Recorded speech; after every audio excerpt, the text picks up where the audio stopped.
do takiego czegoś dokludzić i w to ten nasz Śląsk niższy, Weronik, w to.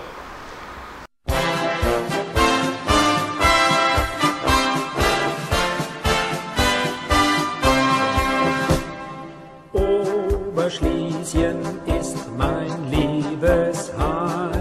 Witam Was, Rostomili, ze Rybnika, jednego ze najbardziej śląskich miast. Już jak się przymierzył łońskiego roku do tej rajzy, no ale to nie ma takie einfach. Pozdrawiam wszystkich Ślązoków, bo tu jest tyle Ślązoków, że no wszystkich nie wymienia. Z niektórymi będziemy się trafiać we roztomajtych tajlikach, bo będzie 5 tajlików ze Rybnika. Wszystko, że tak potajlował fajniście. Dzisiaj nie będzie gościa, miał być Krzysztof Szweda, no ale obowiązki, no ale za tydzień myślę, że już będzie jakiś gość. Pozdrawiam też fana Adriana, który pochodzi tutaj ze Rybnika, a teraz mieszka w Niemcach, bo ja z nim gadał na ten temat. Mocka personów z Niemiec mnie ogląda. Prawie 20% personów. No, głównie to są Ślązoki, które kiedyś tam wyjechały i o was wszystkich pozdrawiam. Pozdrawiam też naprawdę jeszcze raz tych wszystkich Ślązoków, których nie będzie we filmach, a które już kiedyś były. I Janusza Wity, i Pawła Poloka. Naprawdę nie wymienia wszystkich, bo kogoś bych pominął. A są my na ringu w Rybniku. Tam Rathaus, co żeście widzieli, co żeś startował. Tu kamienice. Rybnik to jest najbardziej przyjazne miasto dla kolorzy. 100 km sztras.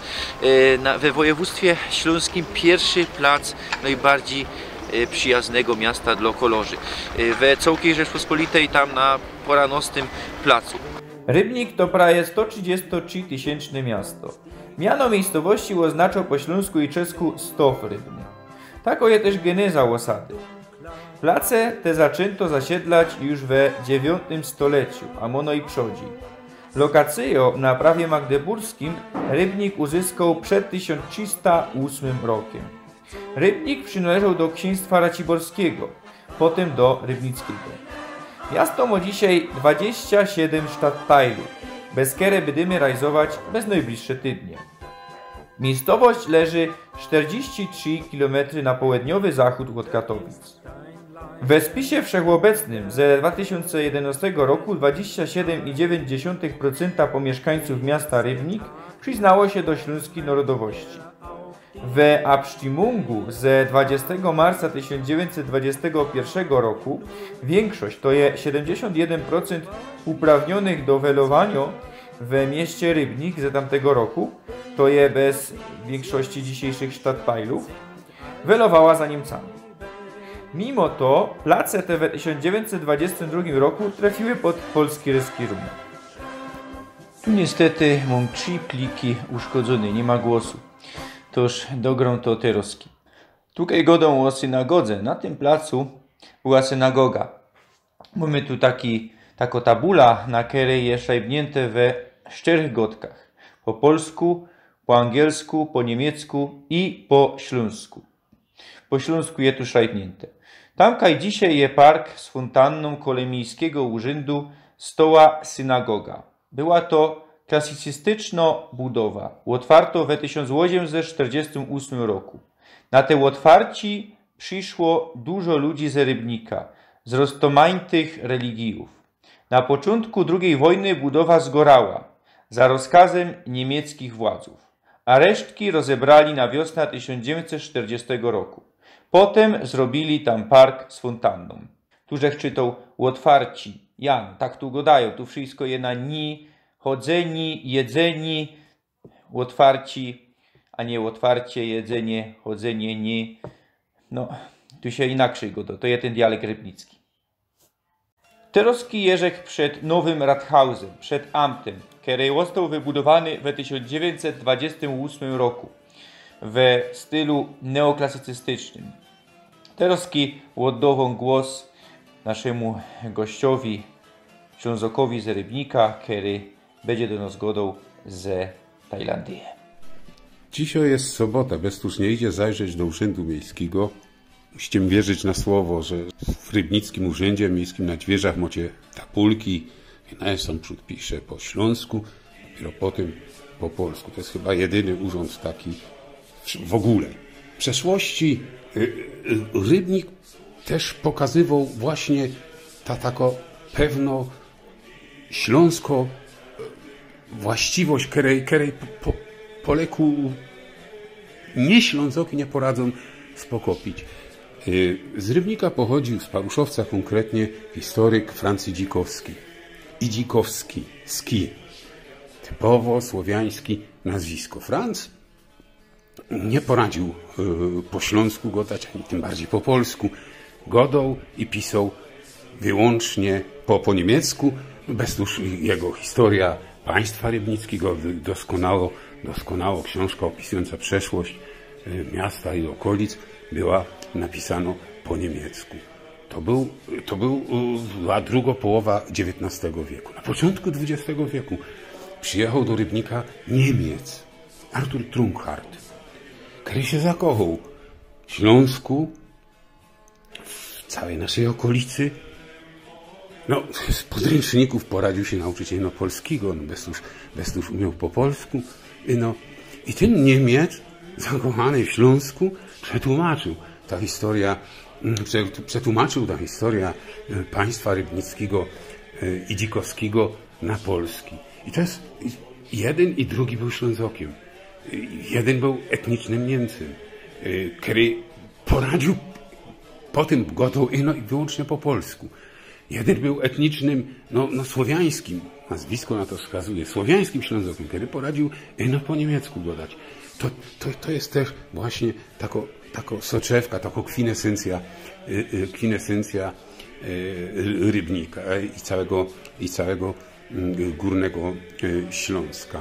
Nie ma drugiego takiego miasta na Śląsku, gdzie jeżdżą autobusy z dupnymi tabulkami, które dumnie głoszą, jak po śląsku, Jerzech na Sztrum. Tak, elektryczne autobusy się chwalą. Jerzech na gaz, zaś z napędem gazowym. Szykownie, pra? Tutaj żech miał godać o smogu, godał żech, ale się nie nagrało, a Lubos mi powiedział coś ciekawego, to oddał mu też głos. Jest taki Nietce i zawsze tam był problem z przewietrzaniem miasta. Z kuli tego centrum Rybnika jest taki naprawdę uduszonym miastem smogiem dzisiaj. Z kuli tej Niecki, i róży wiatrów.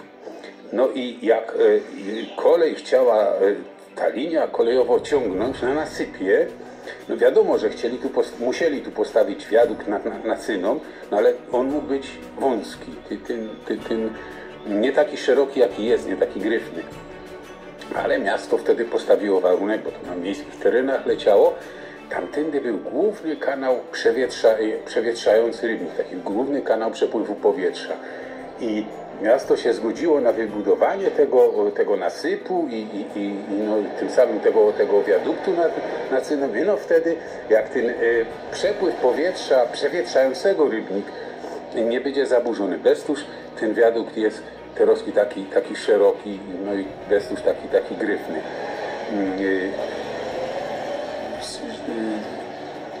Ten przepływ powietrza został potem zaburzony w latach 60., jak właśnie w Dolinie przy Nacynie zostało postawione osiedle Dworek. Za nami teatr rybnicki Ziemie.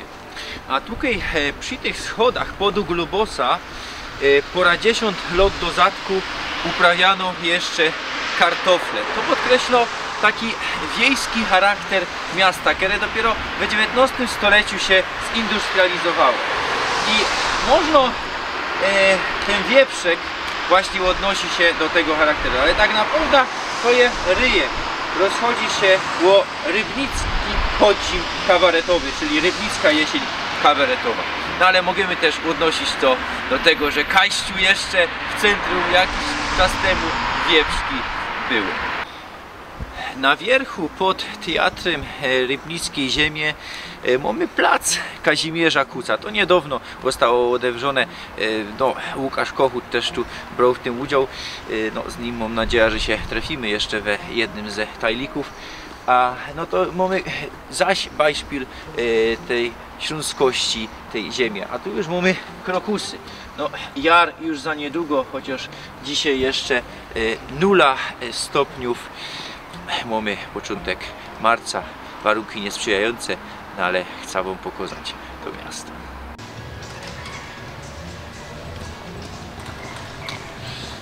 Idąc od ringu widzimy piękne kamienice i docieramy do punktu informacji turystycznej Halo Rybnik. Tutaj Demokratyczna Unia Regionalistów Śląskich organizuje śląskie szczwórki, takie trefy ze znanymi śląskimi personami.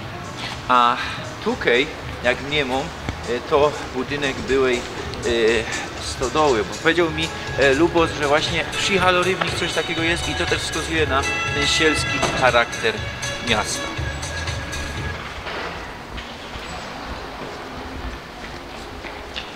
Jaka muzyka? Grała chwilą, wiadomo. Ja, no to przechodzimy i tutaj mamy coś takiego śląskiego. A, muzyka jest.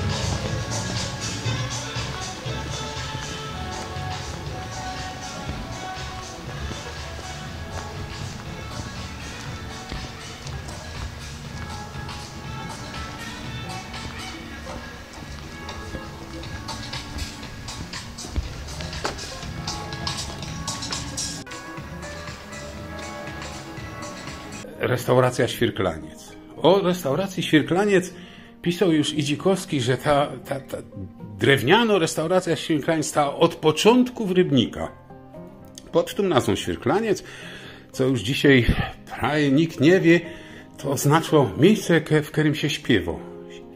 Świerklaniec, miejsce, w którym się śpiewa.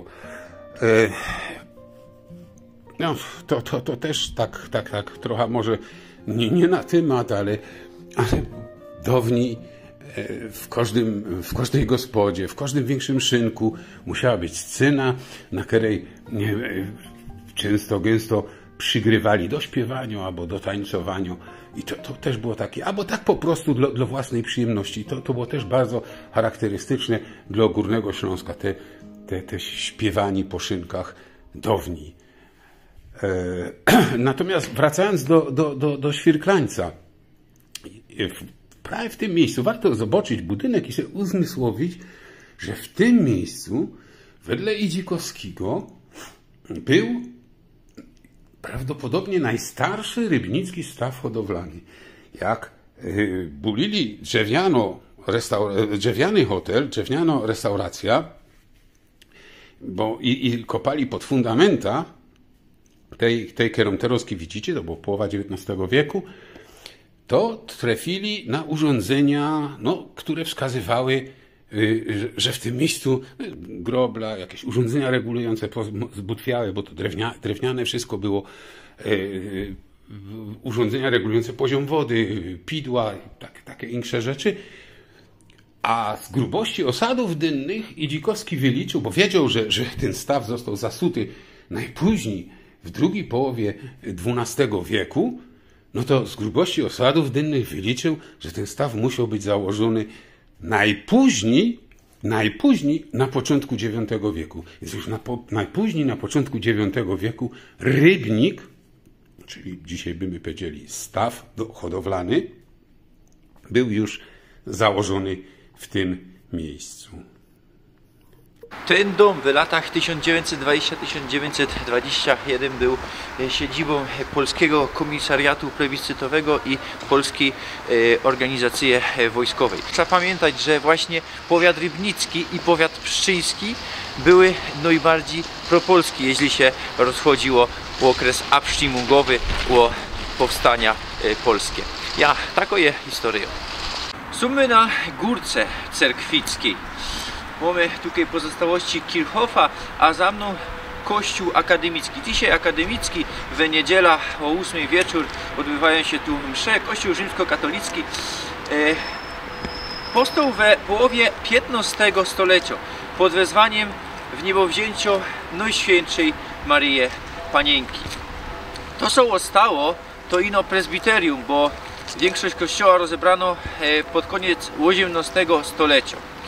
A w wcześniej na tym placu, bez mała od XII stulecia, istniał kościół drzewiany, który kazał zbudować Mieszko Plontonogi, pierwszy reskirok górnośląski. A więcej o tym placu opowie wam Ślązok z Rybnika, nasz gość z Tajlandii, Jon Lubos. Oddaję mu głos.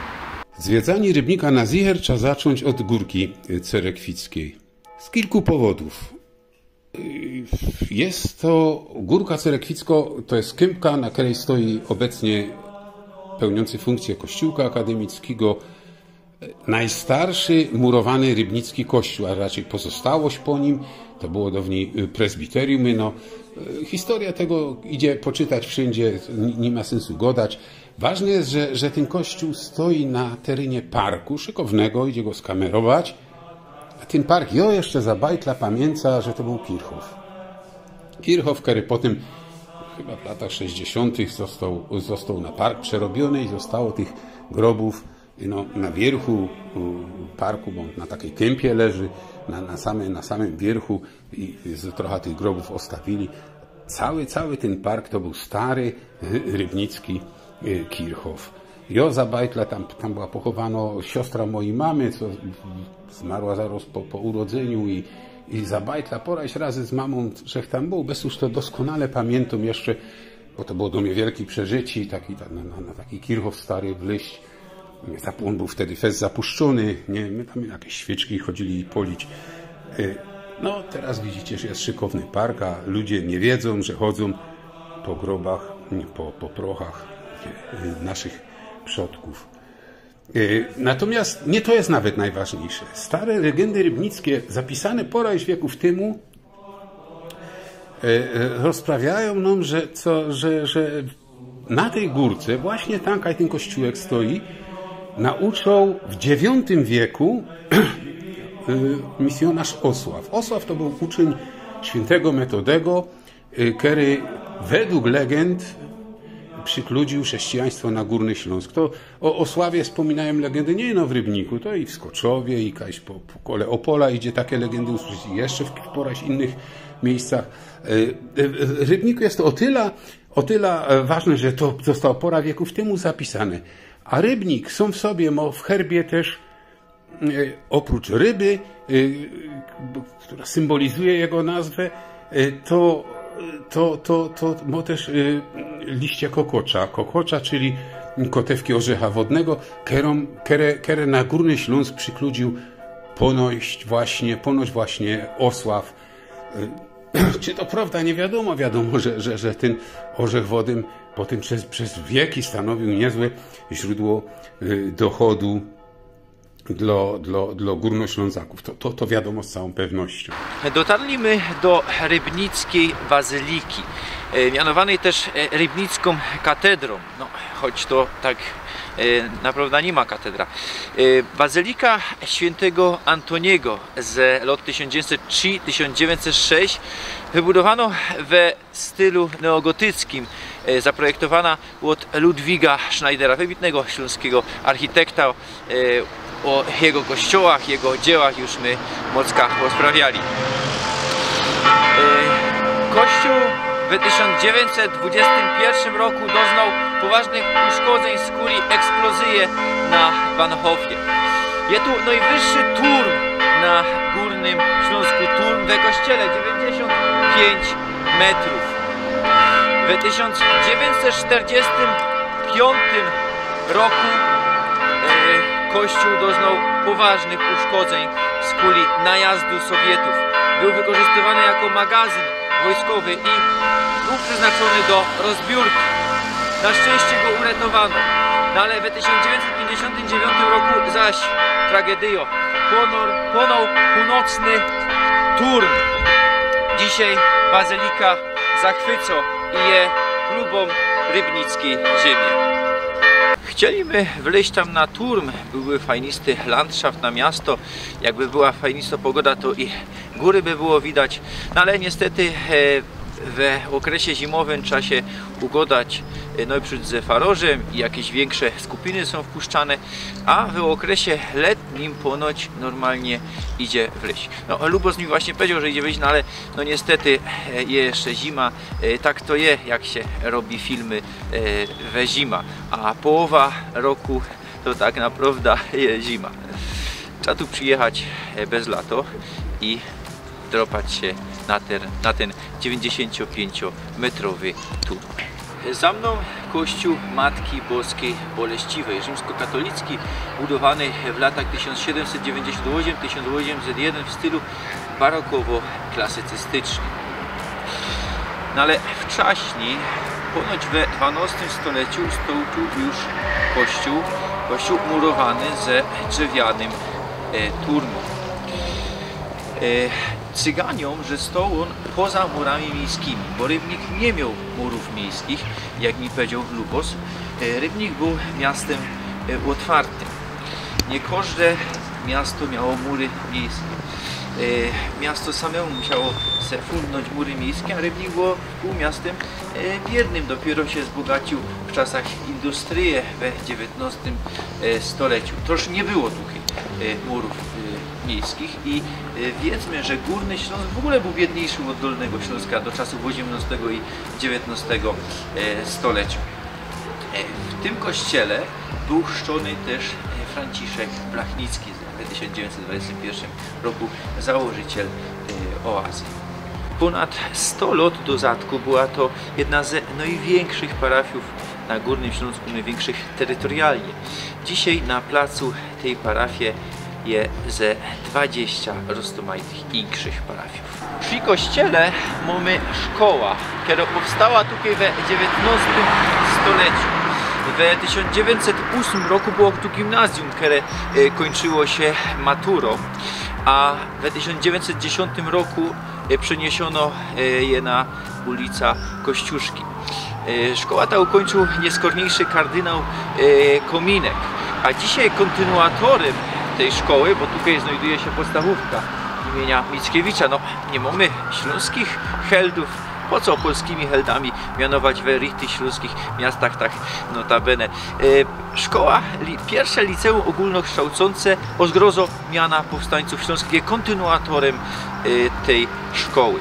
I rok do zadku obchodzili 100 lat szkoły, bo 1922-2022. No ale ta szkoła istniała już wcześniej, bo oni sami się aszą, że tam stomajte zacne persony łaziły, a odcinają się od tej niemieckiej przeszłości, od czasów, kiedy ta szkoła nie przynależała pod polski reskirunek. Oni ino fajrują te 100 lat, czyli sami, to jedyna chyba szkoła na świecie, kaj sama skraco swoja historię, skuli propagandy. Co do tych mianów, no mamy na szczęście śląskich heldów. Ulica Józefa Poloka, śląskiego artysty, ojca od Pawła Poloka, też śląskiego artysty, z którym że też robił film przy Januszu. Wiecie, możecie sobie kupnąć w Górnośląskim Gospodarstwie, je na moim YouTubie. Ta szkoła też by mogła się mianować Beispiel miana Poloka albo innego śląskiego helda. No, Polok jest znany najczęściej jako Ernest z Świętej Wojny, no ale wiedzmy, że on przede wszystkim grał, występował, śpiewał i promował śląską kulturę. Idąc od ringu w Richtungu Bahnhofa napotykamy taki dynkmal i zaśrajbunki po polsku, po niemiecku, po angielsku i po śląsku, tak je wszędzie. Od 1815 roku był tu żydowski cmentarz. Do 1931 roku użytkowany, a w 1940 zbulony od nazistów. Za nami Rybnicki Bahnhof z XIX stulecia. Co wam chcę tu pokazać? Jak wejdziemy tam na wprost, pójdziemy w prawo, to zobaczymy polsko-katolicko propaganda. I oni z nie wyda godą. Sami obejrzycie i sami ocenicie w komentarzach.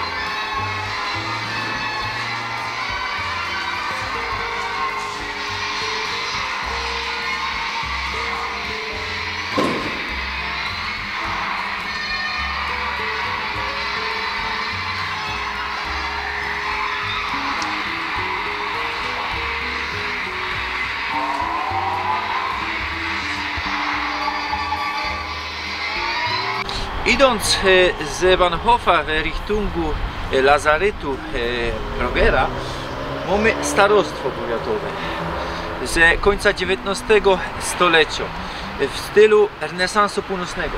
Obejrzyjcie te okna, te drewniane okna, te zdobienia, to wszystko to jest naprawdę niesamowite. Durś natrafiamy na coś niesamowitego. Tak jak już kiedyś gadał, w srogim mieście nie da się wszystkiego pokazać, bo tu co chwila jest coś fajnego. Znajdujemy się przy dawnym lazarecie miana Juliusa Rogera, który powstał w latach 1868-1869 w stylu neoromańskim. W 1871 roku został odewrzony po przejęciu go od śląskiej ferajny maltańskich rycerzy. Był to jeden z najlepszych lazaretów w całej Europie. Przyjeżdżali tu persony ze całej Europy. Nawet chyba, że kiedyś słyszał od Pawła Poloka w jego tajemnicach Śląska. On tu mocno gadał o tych placach, że chyba ze Hiszpanii nawet jakoś persona tutaj przyjechała. Budowa lazaretu zainicjował Julius Roger, który narodził się w 1819 roku, umrzył w 1865, nie doczkał odewrzenia tego lazaretu. Kim był doktorem na dworze księcia raciborskiego Wiktora i królewskim radcą. Mocno się zasłużył do Rybnika.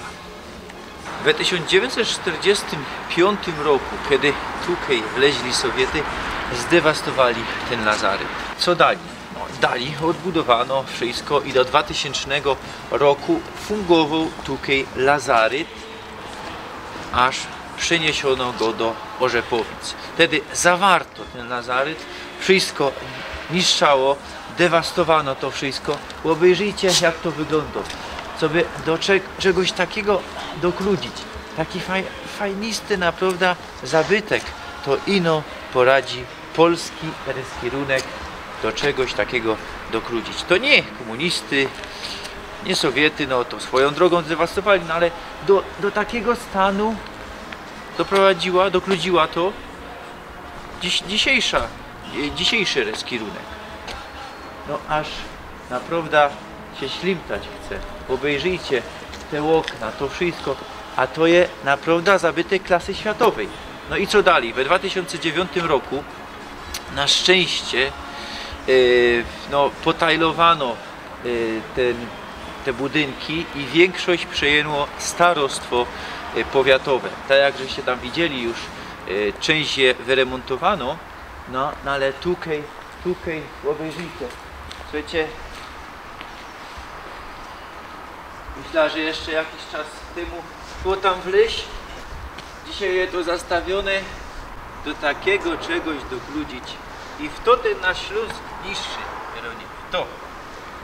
Przy lazarecie mamy kaplica, która w 2013 roku została przejęta od archidiecezji katowskiej Kościoła Rzymskokatolickiego i czeka na remont. W międzyczasie jednakoż została rozgrabiona od złomiorzu. Przy lazarecie Juliusa Rogera znajduje się wanielicki kościół, który został przerobiony z sieciarni Ząbka w 1791 roku. 5 lat nieskorzej zgorał, odbudowany w 1853 roku zaś zgorał, ale w tym samym roku został odbudowany, a w 1875 roku dobudowano ten neoromański turm. Dzisiaj administratorem tej wanielicko-augsburskiej parafii jest farosz ze Łożeszo, którego pozdrowią, Henryk Greskę, tak chwilowo myślę. I co tu jeszcze mamy? Kirchhof. Pora grabów, dynkmalów się ostało już niewiele, kiedyś tu było więcej tych grabów. Kościół mały, ale dalej służy parafianom z Rybnika. Przeszliśmy kąsek dalej od wanielickiego kościoła i dotarliśmy do dawnego Ząbka. Bo jak przystało na miasto ze średnich stoleciów, był tu kiedyś zamek. Go dosięło w XIII stuleciu, no ale niektórzy gadają już, że we XII stuleciu stał tu drzewiany gród, który został postawiony za czasów księcia łopolsko-raciborskiego Mieszka Plontonogiego, pierwszego górnośląskiego księcia, syna Władysława Wygnańca, pierwszego śląskiego księcia. Książę Władysław Wygnaniec potajlował Śląsk nad swoich dwóch synów, Bolesława Wysokiego, który przejął księstwo śląskie, czyli Dolny Śląsk, i Mieszka Plontonogiego, inaczej Laskonogiego, który przejął Górny Śląsk. To było wtedy księstwo opolskie. Zamek przebudowany zatracił swój pierwotny charakter. Pierwsza przebudowa we XV stuleciu, nieskorzej we XVII i dwukrotnie we XVIII stuleciu w stylu barokowo-klasycystycznym. Od roku 1842 sąd. Dzisiaj też mamy tutaj sąd rejonowy. Przebudowa jeszcze miała miejsce w 1938 roku, a ostatnio dwukrotnie remontowany. No ale raduje się lepiej. Teraz widzicie osiedle Maroko Nowiny. Jest to największe osiedle w Rybniku. Część wsi Smolna. W 1907 roku Smolna dostała się do miasta Rybnik. 6 rond na tym osiedlu jest, a w ogóle Rybnik słynie z rond, nie wiem, wiele tu jedno, pora 10 na zicher. Fajniste te ronda niekiedy są. Przejeżdżamy bez zamysłów. Osada powstała na przełomie XVI i XVII stulecia. No trochę nie skoro. Na czemu wtedy powstała? Bo odkryto tu złoża cynku. A do Rybnika wcielono ją w 1950 roku. Dotarliśmy do Stadtteile Rybnika, do Smolnej. W mieście Rybnik od 1907 roku. A co tu mamy? Kloster i kościół Francmanów, którzy przybyli tutaj w 1922 roku, kiedy te place przypadły Polsce po śląskiej wojnie domowej. A w 1937 roku wybudowano ten kościół. Dotarliśmy do Paruszowca. Paruszowiec przed pierwszą wojną znalazł się w Rybniku, dzisiaj Stadtteil Paruszowiec Pioski. A tu mamy taki ciekawy bankow, do którego idę.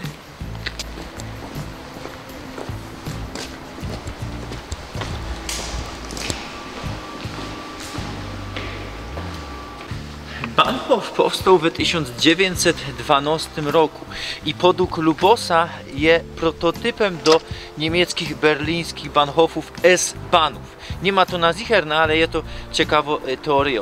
Kuknijcie se, jak to wygląda tam na dół. Tak to tu wszystko wygląda, a Bahnhof powstał głównie dla robotników huty Elize, która powstała w 1753 roku, a po II wojnie światowej zmieniła miano na huta Silesia. No, na Paruszowcu mamy też fajniste familoki, richtig industrialny klimat, richtig taki klimat czarnego Śląska. A tu niestety widać, że cosik się dzieje. Chcą wykludzić to z ruiny. Dobrze, że chcą to wykludzić z ruiny. Szkoda, że do takiej ruiny dokrudzono. Kto dokrudził, już nie wyda się nerwował. Sami wiecie. Roztomili. Tu mamy stow. Familoki, stow. Tamka industrio łączy się z naturą. A tu jeszcze widzę, że mamy jakieś chlewiki. Takie, o, to rzadko kiedy, kaj można trafić chlewiki, kaj trzymano roztomajte i gołębie na wierchu, i trusie, i roztomajto gadzina, niekiedy i prosiaki. Ja w tym tu industrialnym klimacie chcę się z wami pożegnać, no ale zanim się pożegnam, to jeszcze mi się wspomniało, że tutaj w 2016 roku miała powstać gruba, no ale mieszkańcy się nie zgodzili. Roztomili, dzisiaj bez całego rajza towarzyszył nam Jon Lubos, Ślązok z Tajlandii, czy Ślązok z Rybnika, który teraz mieszkał w Tajlandii i nie mógł z nami być. Naprawdę hop, który ma wiedza niesamowitą. Szepnął on taki buch opowieści o śląskiej historii. Fest go polecam, naprawdę mocno można się dowiedzieć o Śląsku, Beispiel, czemu Śląsk był kiedyś jak Australią. O tym pisze Lubos. Kiedy chcecie poznać richtig historię Śląska, to polecam. Kaj to można kupić? Ja to kupił we Ainzli u Arnolda na Nikiszu. Myślę, że jeszcze jakieś tam egzemplarze są. Poznawajcie richtig historię Śląska, nie spolonizowaną historię Śląska, ino tako jako je richtig, czyli ślepiami Ślązoka, ślepiami autochtona. No, też można zakupić historię śląskiej nacji, historia narodu śląskiego, jarczyńskiego, nie wiem, kajś to idzie dostać, no to też richtig dobre. Mamy dwóch richtig dobrych śląskich historyków, Lubosa Jarczyńskiego, mamy jeszcze inkszych, no ale tutaj tych dwóch chcę wymienić. Dziękuję wam za dzisiaj. Widzimy się Roztomili za tydzień, chyba we Boguszowicach, potem dalsze tydnie rajza bez Rybnik, jeszcze 4 tajliki. Myślę, że podobało wam się. No i co? Chowcie się.